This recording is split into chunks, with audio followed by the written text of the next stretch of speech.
Brought to you by TechnoSpark 20 series smartphones. Lok Sabha निवडणुकीच्या पहिल्या टप्प्याचं मतदान आता पूर्व विदर्भातील 5 जिल्ह्यांमध्ये झालेलं आहे। दुसऱ्या टप्प्यातल्या ठिकाणी आता विविध पक्षांचे उमेदवारी अर्ज भरतायत। परंतु तरी सुद्धा शिवसेना, राष्ट्रवादी आणि भाजप या 3 पक्षांमधील काही जागांवरचा तिढा अद्याप सुटलेला नाहीये।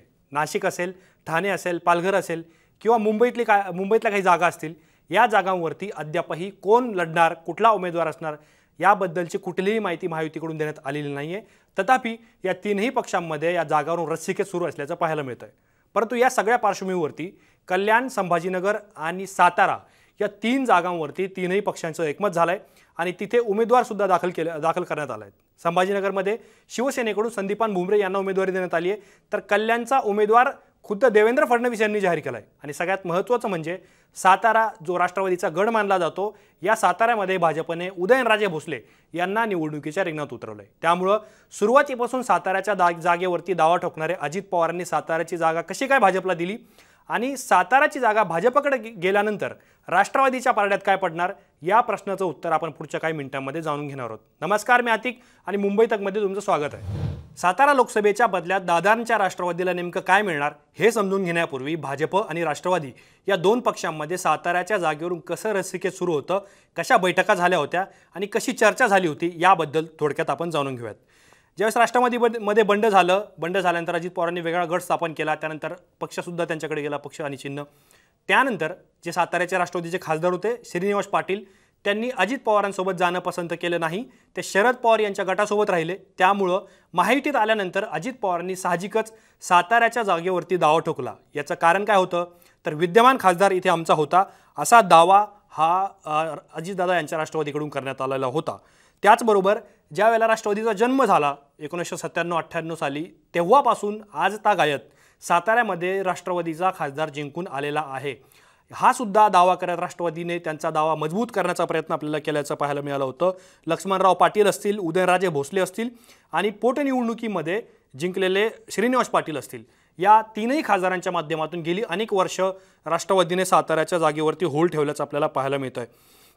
त्याचबरोबर विजयी खासदार असल्याने मागच्या निवडणुकीमध्ये आमचा खासदार तिथे विजय झालाय, त्यामुळे ही जागा आम्हालाच मिळावी असा काहीसा दावा अजितदादा यांच्या राष्ट्रवादीकडून करण्यात आला होता। तर दुसरीकडे भाजपचे जे कार्यकर्ते आहेत, उदयनराजे भोसले यांचे जे समर्थक आहेत, नेते आहेत, पदाधिकारी आहेत, त्यांनी सुद्धा साताऱ्याच्या जागेवरती त्यांच्याकडे आग्रह सुरू केला होता। आणि त्यांचा हा आग्रह फक्त उदयनराजे भोसले यांच्याकडेच नाही, तर देवेंद्र फडणवीस असतील, चंद्रकांत पाटील असतील किंवा भाजपचे शीर्ष नेते मंडळी असतील, त्यांच्याकडे सुद्धा भाजपच्या समर्थकांनी, नेत्यांनी हा साताऱ्याच्या जागेसाठी आग्रह केल्याचं आपल्याला समजतं।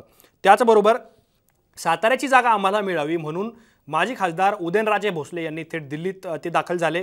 दिल्लीत दाखल झाल्यानंतर त्यांनी केंद्रीय गृहमंत्री अमित शहा यांची सुद्धा भेट घेतली, JP नड्डा यांच्यासोबत चर्चा केली आणि त्यामुळं कुठेतरी साताऱ्याची जागा भाजपकडे जाईल का असा सुद्धा प्रश्न अनेकांनी उपस्थित केला होता। त्याचबरोबर उदयनराजेंनी दिल्लीची बैठक संपून आल्यानंतर त्यावेळेस महाराष्ट्रात आले, त्यावेळेस उदयनराजे यांना भाजपचे नेते समजावण्याचा प्रयत्न करतील असं वक्तव्य अजित पवार यांनी केलं होतं। त्यामुळं कुठेतरी उदयनराजे भोसले आणि अजित पवार यांच्यामध्ये सुप्त संघर्ष सुरू आहे का साताऱ्याच्या जागेवरून अशी सुद्धा चर्चा सुरू झालेली होती। परंतु ज्यावेळेस अखेरची बैठक झाली, त्यामध्ये देवेंद्र फडणवीस आणि अजित पवार यांची सागर बंगल्यावरती बैठक झाली आणि या बैठकीमध्ये साताऱ्याच्या जागेवरती तडजोड झाल्याचं आपल्याला पाहायला मिळतं। आता ही तडजोड कशी झाली, तर सोमवारी मुंबईमध्ये राष्ट्रवादीचे ज्येष्ठ नेते खासदार प्रफुल्ल पटेल यांनी एक माध्यमामध्ये माहिती दिली, आम्ही साताऱ्याची जागा जर भाजपला सोडली तर भाजप आम्हाला राज्यसभेची जागा देणार असल्याचं वक्तव्य त्यांनी केलं। आता ही राज्यसभेची जागा कुठली आहे, तर उत्तर मुंबईतून भाजपकडून पियुष गोयल हे निवडणुकीच्या रिंगणात आहे। आता तुम्हाला माहीत असेल, नरेंद्र मोदी यांच्या सरकारमध्ये जे मंत्री सध्या राज्यसभेवर आहेत त्या मंत्र्यांना मोदी सरकारकडून लोकसभेच्या रिंगणात उतरवण्यात येत आहे।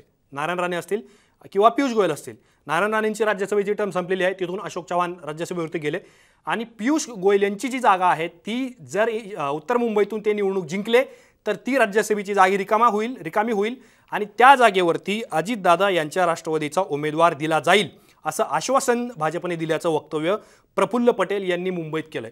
त्यामुळं साताऱ्याच्या बदल्यात दादांच्या राष्ट्रवादीला राज्यसभेची जागा मिळाली आहे याबाबत आता पूर्णतः गोष्टी कन्फर्म झालेल्या आहेत, त्यावर शिक्कामोर्तब झालंय। आता राज्यसभा कशी मिळणार, जर पियुष गोयल यांचा विजय झाला तर उरलेली त्यांची जी टर्म आहे त्याचे जे 4 वर्ष आहेत ते दादा यांच्या उमेदवाराला मिळतील। दादांचा जो नेता दादा तिथं नॉमिनेट करतील त्या उमेदवाराला पियुष गोयल यांचे उरलेले 4 वर्ष खासदारकी म्हणून राज्यसभेचे मिळतील आणि जर पियुष गोयल यांचा पराभव झाला तर मात्र ही जागा राष्ट्रवादीला देता येणार नाही, असंच काहीचं समीकरण आपल्याला पाहायला मिळतं आहे। साताऱ्याच्या जागेवरती भाजप आणि राष्ट्रवादी यांची अशी तडजोड झालेली असली तरी सुद्धा ही तडजोड आणि ही चर्चा पियुष गोयल यांचा विजय की पराभव यावरती अवलंबून असणार आहे। याबद्दल तुम्हाला काय वाटतं हे आम्हाला कमेंट बॉक्समध्ये कळवा। असेच माहितीपूर्ण व्हिडिओ पाहण्यासाठी मुंबई तकच्या यूट्यूब चॅनलला सबस्क्राईब करायला विसरू नका।